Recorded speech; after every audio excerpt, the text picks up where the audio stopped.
trabalho sempre com uma linguagem de teatro, que a gente chama teatro aplicado, né? Na Inglaterra é muito popular essa ideia de usar o teatro para várias coisas. E uma maneira bem bacana de utilizar é o teatro do oprimido, não é? Que ele traz situações de conflito, não é? Foi o teatrólogo brasileiro chamado Augusto Boal, inspirado em Paulo Freire, que criou essa metodologia. Em 70 países, tem livros traduzidos em 70 línguas, né? O Boal, quando ele faleceu em 2009, ele era o teatrólogo, ele e o Peter Brook, que estava aqui em São Paulo o mês passado, eram os teatrólogos mais famosos do mundo, né? Tanto a gente não conhece muito ele no Brasil. Nas artes, as pessoas conhecem mais, mas é um teatro para discutir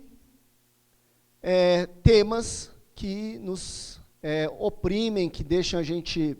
Então, a ideia é que a gente faça teatro agora, com essas histórias que vocês pensaram no intervalo e não contaram para ninguém. Não é?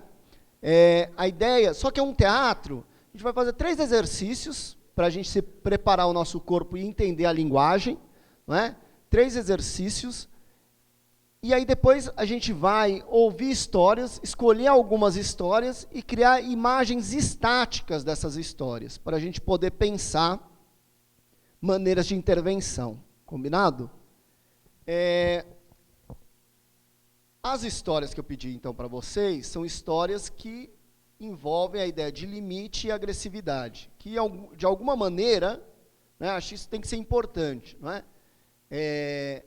Você não sabe como lidar, ou quer pensar outras maneiras de lidar, que seja uma pergunta para você. Se você já sabe a resposta e quer ensinar para a gente, aí perde a potência dessa história. Interessante, histórias que a gente queira resolver mesmo, não é?